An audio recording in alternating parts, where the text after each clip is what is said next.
మనందరి లోపల ఎప్పుడూ ఒక యుద్ధం జరుగుతూ ఉంటుంది గమనించారా? ఏదో రెండు వేర్వేరు శక్తులు మనల్ని అటూ ఇటూ లాగేస్తున్నట్టుగా అనిపిస్తుంది. అసలు ఏంటా పోరాటం? దాని మూలమెక్కరుంది? ఈరోజు దాని గురించే తెలుసుకుందాం. అసలు మన జీవితాన్ని నడిపిస్తున్నది ఎవరు? ఆలోచించాల్సిన విషయమే కదా. మనం తీసుకునే నిర్ణయాలు, మన కోరికలు, మనం చేసే పనులు, వీటన్నిటి వెనకాల అసలు సూత్రధారి ఎవరు? సరే, ఈ ప్రశ్నతోనే మన అన్వేషణ మొదలుపెడదాం. ఈ సంఘర్షణ ఎందుకు వస్తోందంటే కారణం చాలా సింపుల్. మనలో రెండు వేర్వేరు డ్రైవర్లున్నారు. ఒకరు శరీరం, రెండోది ఆత్మ. పాపం రెండింటి దారులు వేరు, లక్ష్యాలు వేరు. అందుకే ఈ నిరంతర అంతర్గత పోరాటమనమాట. సరే, ఈ రెండిటి మధ్య తేడా ఏంటో స్పష్టంగా చూద్దాం. ఒకవైపు శరీరముంది. దీనికి కావాల్సిందల్లా ఇంద్రియ సుఖాలు, భౌతికమైన లాభాలు. దీన్ని నడిపించేది మన మనస్సు, ఇంద్రియాలు. ఇక మరోవైపు ఆత్మ ఉంది.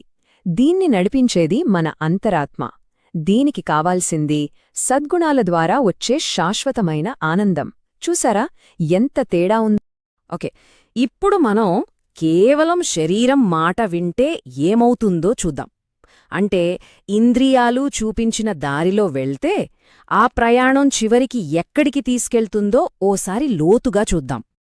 ఈ శరీరం, మనస్సు వీటికెప్పుడూ ఏదో ఒకటి కావాలి. రుచికరమైన తిండి, ఖరీదైన బట్టలు, చూడచక్కని దృశ్యాలు, మంచి పాటలు, ఇంకా సమాజంలో పెద్ద పేరు, హోదా, అధికారం. అబ్బా, ఈ లిస్టుకే అంతు అనేదే ఉండదు. ఇక్కడే అసలు సమస్య మొదలవుతుంది. మనకు ఒకటి దొరికితే సంతోషం వస్తుందనుకుంటాం. కాని ఏమవుతుంది? ఇంకా కావాలని ఆశ పెరుగుతుంది. ఆ కోరిక ఇంకా ఇంకా పెరుగుతూనే పోతుంది. ఇదొక అంతులేని చక్రంలాంటిది. అందులోంచి బయటపడటం చాలా కష్టం. మరి ఈ అంతులేని కోరికల చక్రంలో చిక్కుకుంటే చివరికి మిగిలేదేంటి? పాపం, బాధ, మనశ్శాంతి లేకపోవడం. నిజమైన ఆనందానికి మనం చాలా దూరమైపోతాం. సరే, ఇప్పటిదాకా శరీరం దారి చూశాం. ఇప్పుడు మరో మార్గం గురించి మాట్లాడుకుందాం. అదే ఆత్మ పిలుపును వినడం. ఈ దారిలో నడిస్తే మన జీవితం ఎలా పూర్తిగా మారిపోతుందో చూద్దాం రండి. ఇందాక మనం చూసిన స్వార్థపూరిత కోరికలకు ఇది పూర్తి వ్యతిరేకం. ఆత్మకు ఆనందాన్నిచ్చే పనులేంటంటే పరోపకారం, అంటే ఇతరులకు మేలు చేయడం, ఇంకా సేవ, దానం, ఉదారంగా ఉండటం, త్యాగం, అన్నిటికన్నా ముఖ్యంగా ఆత్మనిగ్రహం. ఇవన్నీ నిస్వార్థమైన పనులు. ఇలాంటి మంచి పనులు చేసినప్పుడు కలిగే ఫలితమెలా ఉంటుందో తెలుసా? అది మాటల్లో చెప్పలేనిది. లోతైన సంతృప్తి. మనసు తేలిక పడిపోతుంది. చెప్పలేని ఓ ఆనందం కలుగుతుంది. ఇంద్రియ సుఖాలు ఎప్పటికీ ఇవ్వలేని శాశ్వతమైన శాంతి దొరుకుతుంది. అయితే ఒకదారి నుంచి మరో దారికి మారడం ఎలా? ఈ మార్పు ఎలా సాధ్యం? అది ఆత్మజ్ఞానం అనే ఒక అద్భుతమైన క్షణంలో జరుగుతుంది. అంటే మన గురించి మనకు తెలిసినప్పుడు. ఆత్మజ్ఞానం అంటే ఏంటి? చాలా సింపుల్గా చెప్పాలంటే, నేను ఈ శరీరాన్ని కాదు, నేను శాశ్వతమైన ఆత్మను. ఈ శరీరం కేవలం ఒక బట్టలాంటిది లేదా ఒక పనిముట్టులాంటిది అనే నిజాన్ని లోతుగా గ్రహించడమే ఆత్మజ్ఞానం. దీన్ని అర్థం చేసుకోడానికి ఒక మంచి ఉదాహరణ ఉంది. కోతి పిడికిలి కథ. ఒక కోతి ఏం చేస్తుందంటే, ఒక ఇరుకైన కూజాలో ఉన్న గింజల కోసం చేయి పెడుతుంది. గింజల్ని పట్టుకుని పిడికిలి బిగిస్తుంది. అంతే, ఇప్పుడు ఆ పిడికిలి బయటకు రాదు. పాపం ఆ కోతి గింజలే తనని పట్టుకున్నాయని అనుకుంటుంది. కాని నిజానికి తనని బంధించిందెవరు? తన ఆశే కదా. ఆ పిడికిల విప్పితే చాలు, దానికి స్వేచ్ఛ వస్తుంది. మన భౌతిక కోరికల కథ కూడా అచ్చమిలాగే ఉంటుంది. ఇలాంటిదే మరో అద్భుతమైన కథ ఉంది, మనల్ని మనం తప్పుగా అర్థం చేసుకోవడం గురించి. ఒక సింహం పిల్ల పాపం గొర్రెల మందలో పెరిగింది. దాంతో తానొక సింహాన్ని అనే సంగతే మర్చిపోయి తనని తాను ఒక గొర్రెపిల్ల అనుకోవడం మొదలుపెట్టింది. అది గొర్రెలాగే ప్రవర్తించడం మొదలుపెట్టింది. గొర్రెల్లాగే బేబే అని అరిచేది. కాని ఒకరోజు నీళ్లు తాగడానికి వెళ్లి నీళ్లలో తన ప్రతిబింబాన్ని చూసుకుంది. అప్పుడు ఏం జరిగి ఉంటుందంటారు? ఆ ఒక్క క్షణం దాని జీవితాన్నే మార్చేసింది. అంతే, ఆ క్షణంలో దానికర్థమైంది, అరే, నేను గొర్రెను కాదు, నేను సింహాన్ని అని. ఆ గ్రహింపు వచ్చిన మరుక్షణమే దాని గొర్రె ప్రవర్తన మొత్తం మాయమైపోయింది. ఒక్కసారిగా తన నిజస్వరూపంలోకి వచ్చేసింది. ఆత్మజ్ఞానం కూడా సరిగ్గా ఇలాంటిదే. సో ఈ కథలన్నీ చెప్పేది ఒకటే, మన అసలు స్వరూపమేంటో మనం తెలుసుకోవాలి. అదే మన జీవితంలో ఉన్న ఈ అంతర్గత సంఘర్షణను పరిష్కరించుకోవడానికి, నిజమైన ఆనందాన్ని పొందడానికి ఉన్న ఏకైక మార్గం. మరి ఈ విశ్లేషణ మొత్తాన్ని ఒకే ఒక ప్రాథమిక ప్రశ్నకు తీసుకొద్దాం. ఈ ప్రశ్న చాలా పురాతనమైనది, కానీ ఎప్పటికీ ముఖ్యమైనది. ఎందుకంటే దీనికి దొరికే సమాధానమే మన జీవిత గమనాన్ని నిర్ణయిస్తుంది. ఆ ప్రశ్న నేను ఎవరు? దానికి సమాధానం చాలా సరళమైనది, కాని చాలా శక్తివంతమైనది. నేను ఆత్మను. ఈ ఒక్క సమాధానం అర్థమైతే చాలు, ఎన్నో ప్రయోజనాలున్నాయి. అప్పుడు లాభం వచ్చినా, నష్టం వచ్చినా, పొగడ్తలు వచ్చినా, నిందలు వచ్చినా మనమీద పెద్దగా ప్రభావం చూపవు.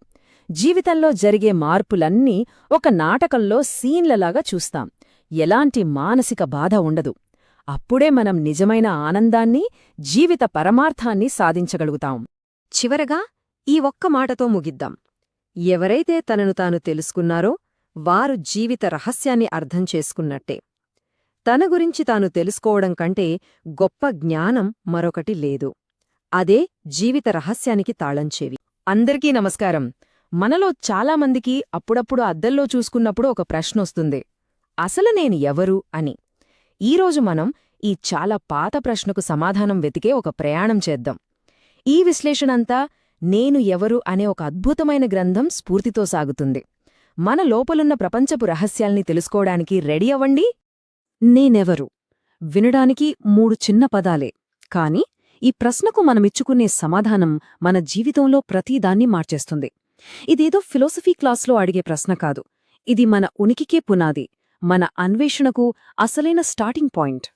సరే, ఈ అన్వేషణలో మనం వెయ్యాల్సిన మొదటి అడుగేంటంటే, మనల్ని మనం జంతువుల్నించి వేరుగా చూడటం. ఈ మూలగ్రంథం ఏం చెప్తుందంటే, మనిషి చైతన్యానికి, జంతువుల సహజాతానికి మధ్య ఒక పెద్ద తేడా ఉంది.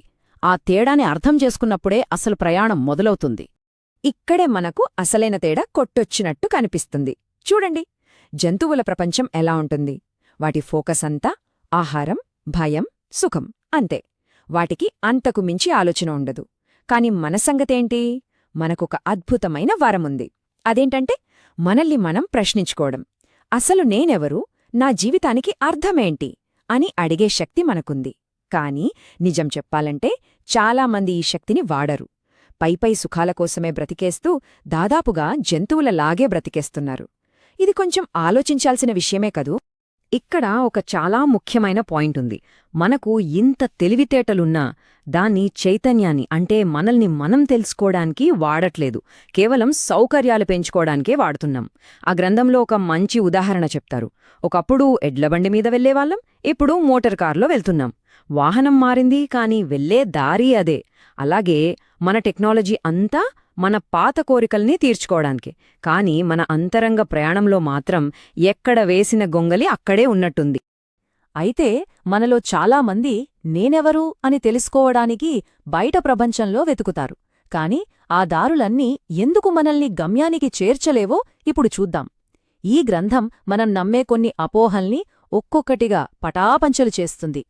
మనం వెతికే మొదటి తప్పుడు దారి సంపద, డబ్బు, ఆస్తులు మనకు సెక్యూరిటీ ఇవ్వచ్చు, మంచి లైఫ్ స్టైల్ ఇవ్వచ్చు. కాని అవి మన ఆత్మను తాకగలవా? అస్సలు తాకలేవు.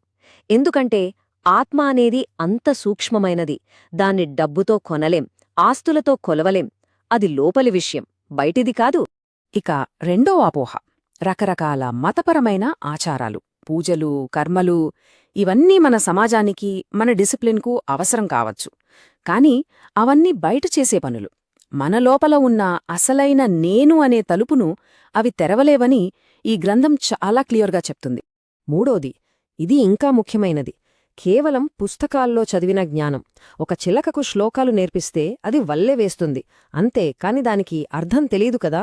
అలాగే మనం కూడా ఆధ్యాత్మిక విషయాల్ని బట్టి పడితే లాభం లేదు. నిజమైన జ్ఞానం అనుభవం నుంచి రావాలి, చదివిన దాని నుంచి కాదు. బయట ప్రపంచంలో దారులన్నీ మూసుకుపోయాయి. మరిప్పుడు ఎటు వెళ్ళాలి? ఇక్కడే మన ప్రయాణం అసలైన మలుపు తీసుకుంటుంది. మన దృష్టిని బయటినుంచి తిప్పి మన లోపలికి, మన అంతరంగానికి మళ్లించాలి. అసలైన ఖజానా అంతా మన లోపలే ఉంది. ఈ లోపలి ప్రపంచానికి ఆ గ్రంథం ఒక మంచి పేరు పెట్టింది. అదే మానసలోకం. దీన్ని ఎలా అర్థం చేసుకోవాలంటే, ఒక ఆర్కిటెక్ట్ ఒక పెద్ద బిల్డింగ్ కట్టే ముందు బ్లూప్రింట్ గీస్తాడు కదా, ఆ బిల్డింగ్ మొత్తం ముందు కాగితంపైనే ఉంటుంది. అచ్చం అలాగే మన ఆలోచనలు, మన ప్లాన్స్, మన ఇంట్యూషన్ అంటే మనకు లోపల నుంచి వచ్చే ఫీలింగ్స్ ఇవన్నీ ఈ మానసలోకంలోనే తయారవుతాయి. సో ఇదేదో ఊహ కాదు, భ్రమాంతకన్నా కాదు. ఇది మన బయటి ప్రపంచానికి పునాది వేసే అసలైన ప్రదేశం. ఒక్కసారి ఆలోచించండి. మనం వేసే ప్రతి ప్లాన్, మనం కనిపెట్టే ప్రతి కొత్త విషయం అన్నీ మొదట పుట్టేది ఈ మానసలోకంలోనే. మనకు అప్పుడప్పుడు సడన్గా వచ్చే ఐడియాలు, మన ఇన్నర్ వాయిస్ అన్నింటికీ ఇదే సోర్స్. మన చైతన్యం బయట ప్రపంచంతో మాట్లాడేది ఈ లోపలి ప్రపంచం ద్వారానే. సరే, ఈ అంతరంగ ప్రపంచాన్ని ఎలా తెలుసుకోవాలి? దానికి ఈ గ్రంథం ఒక పవర్ఫుల్ టెక్నిక్ చెప్తుంది. ఇది ఒక ట్రాన్స్ఫర్మేషన్ లాంటిది. దాని పేరే సూర్యునిగా మారడం. ఇది ఎలా చెయ్యాలో చూద్దాం. ముందుగా ఎవ్వరూ డిస్టర్బ్ చెయ్యని ప్రశాంతమైన చోటు చూసుకోవాలి. తర్వాత బాడీని కంప్లీట్గా రిలాక్స్ చెయ్యాలి. ఎందుకంటే బాడీలో టెన్షన్ ఉంటే మనసు ఏకాగ్రతతో ఉండలేదు. బాడీ నిశ్చలంగా అయ్యాక మిగతా ఆలోచనలన్నీ ఆపి కేవలం నేను అనే ఒకే ఒక ఫీలింగ్ మీద మనసు పెట్టాలి. ఇప్పుడు సామాన్యమైనది, అసలైన సూచన. మిమ్మల్ని మీరు ఒక సూర్యునిగా చూడండి. అంటే ఏంటి? మనల్ని మనం ఒక ప్రకాశవంతమైన, తనకు తానుగా వెలిగే ఒక శక్తి కేంద్రంగా ఊహించుకోవాలి. మన వెలుగు కోసం ఇంకెవరి మీదో ఆధారపడని ఒక స్వతంత్రమైన చైతన్య కేంద్రంగా ఫీలవ్వాలి. మరి ఆ సూర్యుని చుట్టూ తిరిగే గ్రహాలేంటి? అవే మన చుట్టూ ఉన్న ప్రపంచం. మన ఆస్తులు, మన బంధాలు, మన ఉద్యోగాలు, మన బాధ్యతలు ఇవన్నీ మన చైతన్యమనే సూర్యుని చుట్టూ తిరుగుతున్న గ్రహాలు. మనం సెంటర్లో ఉన్నాం, ప్రపంచం మన చుట్టూ తిరుగుతోంది. ఈ ఒక్క ఆలోచన మన పర్స్పెక్టివ్ని పూర్తిగా మార్చేస్తుంది. మనం పరిస్థితులకు బానిసలం కాదు, మన ప్రపంచానికి మనమే కేంద్రమనే ఫీలింగొస్తుంది. అప్పుడు కలిగే అస్సలైన రియలైజేషన్ ఇదే: అవన్నీ నాకు కట్టుబడి ఉన్నాయి, నేను వాటికి కాదు.